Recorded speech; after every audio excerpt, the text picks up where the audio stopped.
Welcome to our presentation from Group 1.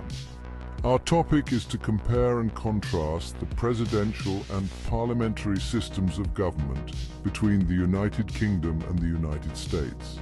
In this presentation, we will explore the two most common forms of democratic government, the parliamentary system and the presidential system. We will take a closer look at the United Kingdom's parliamentary system and the United States presidential system to understand their structures and how they function. We will then delve into the effectiveness and accountability aspects of each system. The United Kingdom operates under a parliamentary system. In this system, the Parliament, which is the legislative branch, holds the ultimate authority. Parliament is divided into two chambers: the House of Commons, which is directly elected by the people, and the House of Lords, which has a mixture of hereditary and appointed members. The Prime Minister, who is the leader of the majority party in the House of Commons, is the head of government. The Prime Minister appoints a cabinet of ministers, who are also members of Parliament, to assist in governing the country. The United States operates under a presidential system. This system features three distinct branches of government: the legislative, executive, and judicial. Each branch has its own specific powers and responsibilities. The President, who is both the head of state and head of government, is directly elected by the people through an electoral college system. The President appoints a cabinet to help manage the executive branch, but these cabinet members don't need to be members of Congress. The legislative branch is called Congress, which is bicameral, consisting of the Senate and the House of Representatives. When it comes to effectiveness, both systems have their pros and cons. Parliamentary systems can be more efficient in passing legislation because the executive and legislative branches tend to be aligned. However, if there's a coalition government, disagreements between coalition partners can lead to gridlock. In presidential systems, the separation of powers can create stability, but if the President and Congress are from different parties, it can also lead to deadlock, making it difficult to pass laws. The separation of powers is another key ingredient in this recipe for democracy. It's all about making sure no single person or branch gets too much power. Imagine a government where one person makes the laws, enforces them, and judges you if you break them. Sounds terrifying, right? That's why we divide the government into branches, each with its own job. Let's start with parliamentary systems, the buddy comedies of the government world. Here, the executive branch, the doers, and the legislative branch, the lawmakers, are like two peas in a pod. The head honcho is the Prime Minister, chosen not directly by the people, but by the party with the most seats in Parliament. It's like being elected prom king, but instead of a crown, you get a country to run. So how do you keep the Prime Minister accountable? Parliament, baby! Remember those folks who picked the Prime Minister? They can give them the boot if they mess up. It's called a vote of no confidence, and it's like a political ejector seat. Talk about pressure. Parliamentary systems are all about that direct accountability. Got a burning question for the Prime Minister? There's a dedicated question time where they have to stand there and take it. It's like a political roast, but instead of insults, they get grilled on policy. Now let's hop over to the presidential systems where the drama is high and the tension is thicker than a bowl of grits. Here, the president reigns supreme. Well, not really. They are the head of state and government, but elected independently from the legislature. Think of it as a power triangle. The president, Congress, and the courts, each vying for control but also keeping each other in check. The presidential system is all about checks and balances. The president can veto laws passed by Congress, but Congress can override that veto with enough votes. And let's not forget the courts, who can declare laws unconstitutional, putting a wrench in everyone's plans. It's a system designed to be slow, deliberate, and, dare I say, a little bit messy. Accountability in a presidential system comes in many flavors. Elections are the big one, of course, where voters can show a president the door after a single term if they're unhappy. But there's also the media, always sniffing around for a scandal, and the courts ready to step in if the president tries to overstep their bounds. Remember that whole separation of powers thing we talked about? It's like the referee in a boxing match making sure everyone plays by the rules. But here's the thing. Parliamentary and presidential systems do separation a little differently. In a parliamentary system, the lines are blurrier. The executive branch is part of the legislature, so there's less of a hard wall between them. Think of it like a blended family. They might bicker and squabble, but at the end of the day, they're all in it together. Presidential systems, on the other hand, are all about those clear lines in the sand. Each branch has its own turf, its own powers, and its own responsibilities. It's like a game of tug of war, with each branch pulling the rope of power in its own direction. So which system is better at holding leaders accountable? It's a bit like comparing apples and oranges. Both systems have their strengths and weaknesses, their pros and cons. Parliamentary systems are like a swift kick in the pants. They allow for quick action, as the Prime Minister can usually push through legislation with the support of their party. But this efficiency can come at a cost. If one party holds a majority for too long, it can lead to a sense of complacency and a lack of accountability. Presidential systems, with their checks and balances, are more like a slow and steady marathon. Getting anything done requires compromise and consensus building, which can be frustratingly slow. But this deliberate pace also makes it harder for any one person or party to accumulate too much power, ensuring a greater degree of accountability over time. There you have it, folks, the battle royale of government systems. Which one reigns supreme? Well, there's no easy answer. It's like asking which is better, pizza or tacos. It depends on the best system for a particular country.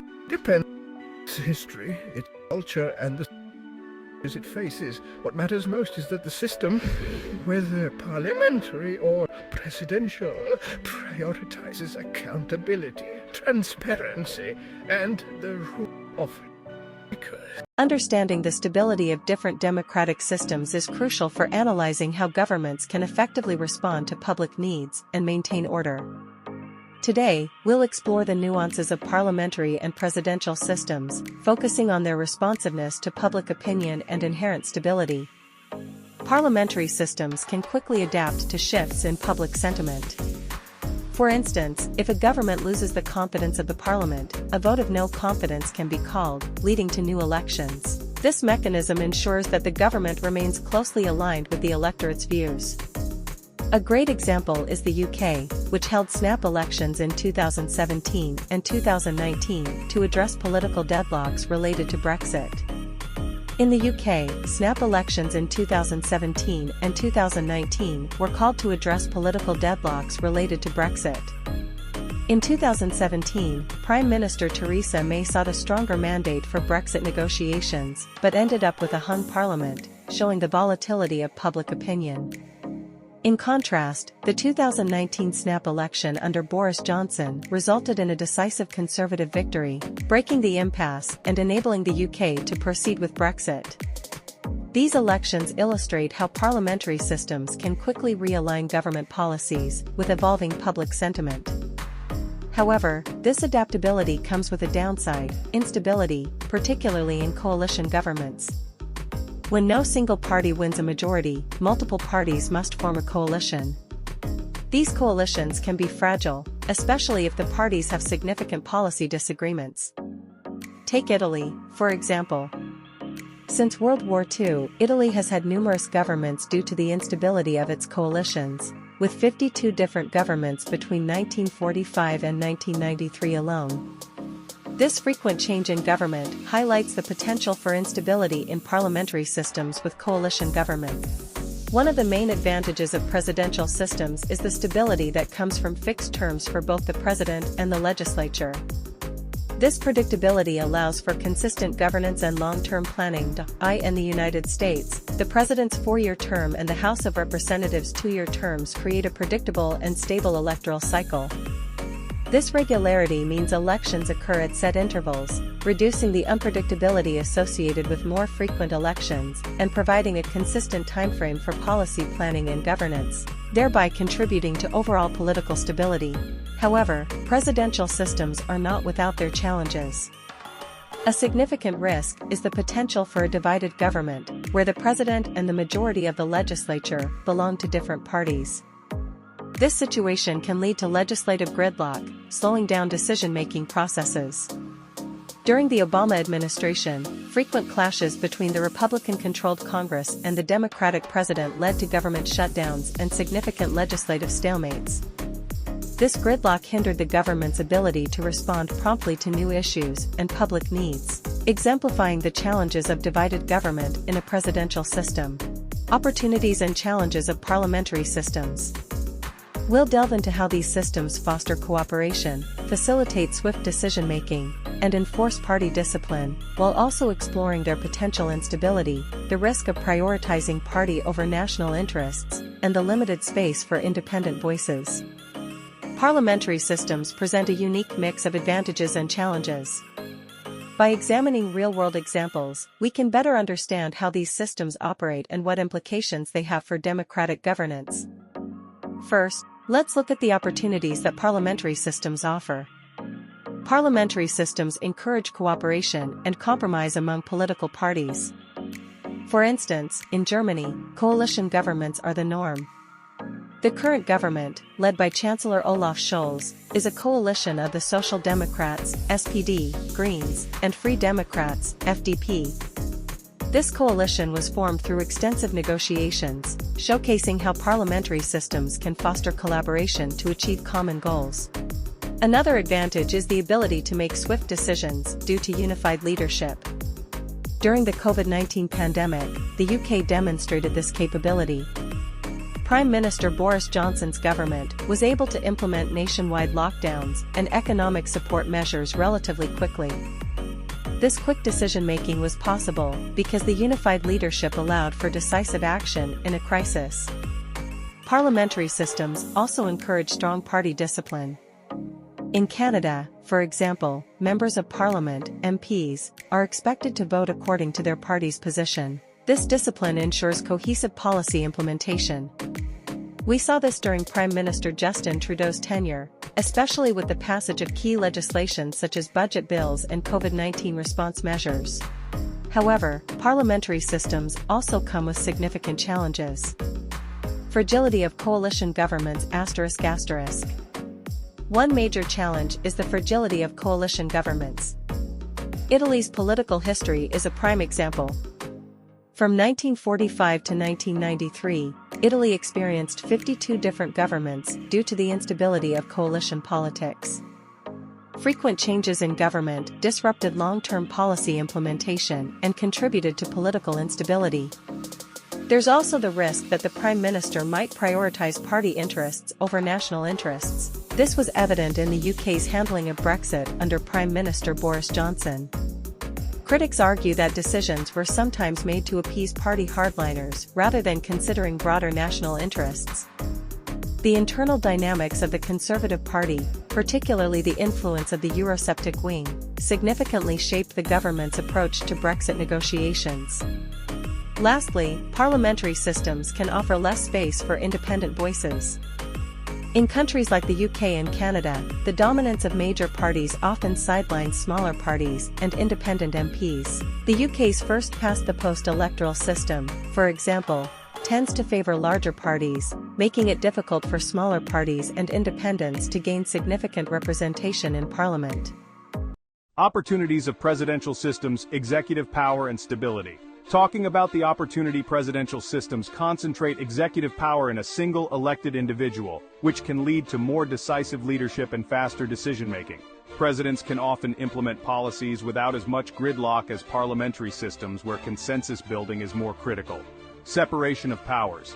Secondly, clear separation of powers between the executive, legislative, and judicial branches can provide checks and balances, preventing any single branch from dominating.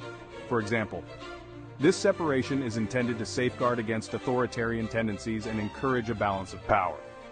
Direct accountability.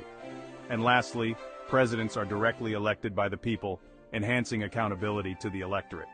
Voters can directly judge the president's performance based on their actions and decisions. Challenges of presidential systems, gridlock and divided government. move on to the challenge. First thing first, presidential systems can experience gridlock if the executive and legislative branches are controlled by different parties.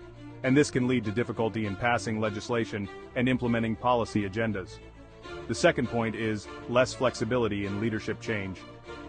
In presidential systems, leadership changes are less flexible and occur at fixed intervals, elections, which may lead to prolonged periods of ineffective leadership if the president loses popularity or political support.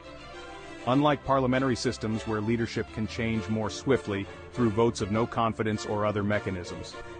Potential for authoritarianism. For parliamentary system, concentration of executive power in a single individual can potentially lead to authoritarian tendencies, meaning that, without strong institutional checks and balances, presidents might abuse power or undermine democratic norms. Talking about the future directions for government systems in the UK and US reform and adaptation, both countries could explore reforms to strengthen democratic institutions while maintaining effective governance. This might include revisiting the balance of power between branches, enhancing checks and balances, or adjusting electoral processes. Enhancing accountability. Moreover, it's also increasing transparency and accountability mechanisms can bolster public trust in government.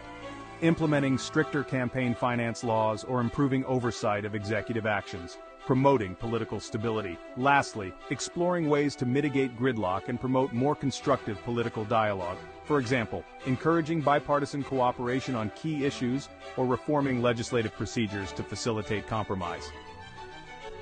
Addressing societal needs. In conclusion, while presidential systems offer opportunities for decisive leadership and clear separation of powers, they also pose challenges such as potential gridlock and the risk of authoritarianism. The future direction for government systems in the UK and US involves careful consideration of these factors, aiming for reforms that strengthen democratic governance, enhance accountability, and promote political stability.